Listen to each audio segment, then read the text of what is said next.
When you had that third failure in a row, did you think, I need to pack this in?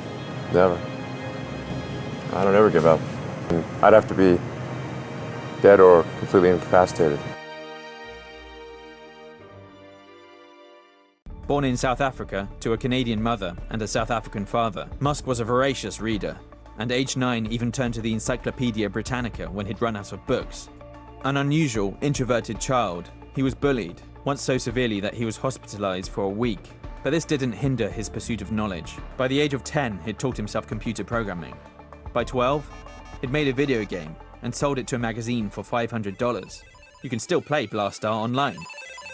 Musk's empire began in 1999, when he and his brother Kimball sold their software company, which provided city business guides to newspapers.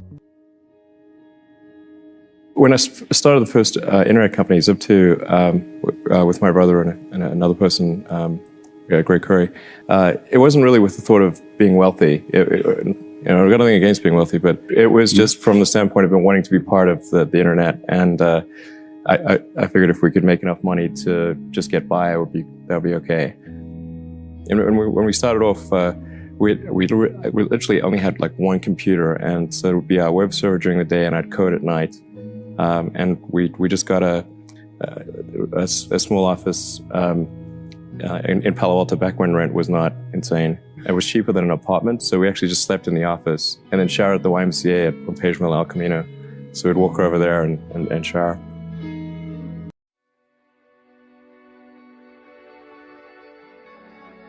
And then just work like hell. I mean, you just have to put in, 80 to 100 hour weeks every week.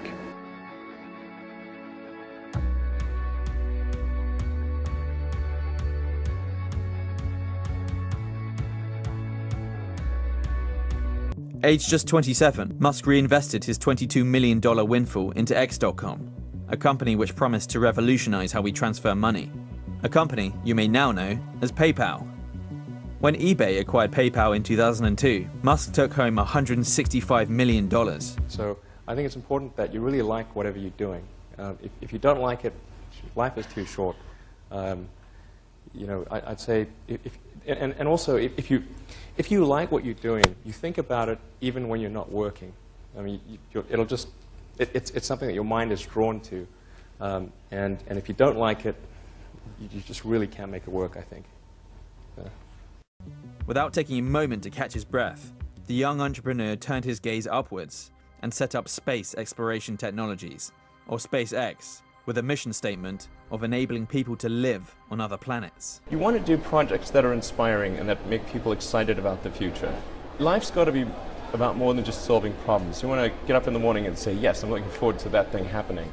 2 years later, he directed his disruptive thinking to renewable energy, and in 2004 set up the electric car company Tesla. All transport, with the exception of rockets, will go fully electric. I see the value of Tesla as a catalyst in that transition. Musk's most desperate moments came in 2008, when SpaceX suffered a third rocket crash, and Tesla's rising costs threatened to ruin the firm. That's not to mention an episode of Top Gear, which Tesla said damaged sales. Clarkson's show is much more about entertainment than it is about truth. Like, his two pet peeves are American cars and electric cars, and we're an American electric car, so we're... SpaceX scraped through, thanks to a new government contract. As for Tesla, some last-minute financing and a $465 million government loan helped it survive.